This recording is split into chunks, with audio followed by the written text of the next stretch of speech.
Hey guys, Thomas Asula Jr. here, aka Mustached Tom, here to review Going in Style.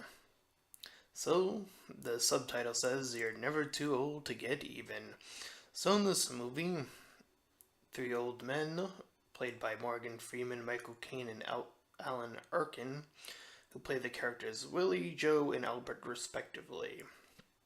So, Joe, once again played by Michael Caine, is going into the bank and he sees that he's overdrawn and the banker sold him out on this deal that closed out and that he would have to end up paying the money and then selling his house in order to pay the bank. But before any more transactions can happen in that front, the bank gets robbed. And Joe's face lights up after seeing this. After seeing some tattoo, he tries to inform the cops of the situation that went down. Afterwards, he meets with his friends, Willie and Albert, who have their own stuff going on. Willie's character has this bad, I believe one of his body parts is failing him, so he needs a replacement. Albert's just this guy who constantly talks about wanting to die because he's old. And Joe is fed up with, and well, the rest of the people start to also get fed up with the bank saying all this nonsensical stuff about how their assets are being pretty much taken away, frozen, and then used to do something else with it. So Joe gets the rational or irrational idea to rob a bank, the very same bank that uh, was doing this to them, even though it was just robbed. So the three of them, after their little sub stories, come together and they start to train up in order to set up for this bank heist. So they cover their tracks and they do all this stuff. They prep up, and they before they head out over there, they head over to this carnival where they participated, and they were actually setting up something much more elaborate. So in that vein, they eventually go to steal from the bank. They go over time. Things get a little bit dicey when Morgan's character falls down due to his condition, and a little girl spots him in the watch that he was carrying with him. So they manage to squander their way out of the bank, and the cops are trying to figure out what was going on once they arrive. So they eventually piece together that these very individuals were the ones responsible. They caught him on tape on this other store that this other guy didn't even steal from, that being Albert.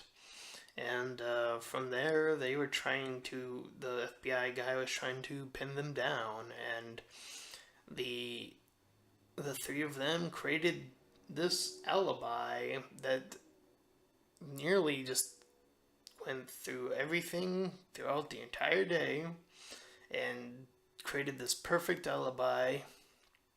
Albert was at the carnival, he was in this restroom, and he was taking care of business, but he was actually heading out the back of it. And then Willie's character was in the haunted house as Frankenstein, but he left as another character and also returned back as Frankenstein once the robbery was done. And Joe's character also returned back to the festival after trading his hat with another person there that looked sort of like him a little bit. So they hid their money and they hid it under this dog that Joe is going to purchase from the guy that was helping them out, the guy that they requested to see.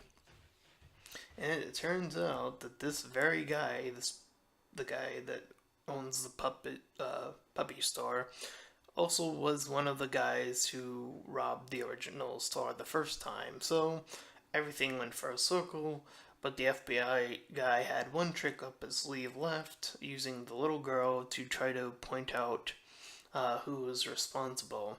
The girl sees a bunch of old people lined up, including the three of them. She decides not to rat out anyone. So this entire plan hinged on this little girl just deciding not to say anything. So call it luck, call it what you will, but the three of them got away with it. And they were able to take care of business and pay off everyone that also was associated with the bank's decisions to do all this stuff.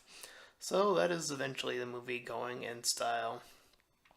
It's your typical uh, robbery type movie where you have your characters where you're supposed to sympathize with, and they add on the additional layer of them being elderly on top of that, and you have yourself a pretty okay movie. It has some comedy here and there. I smirked a few times.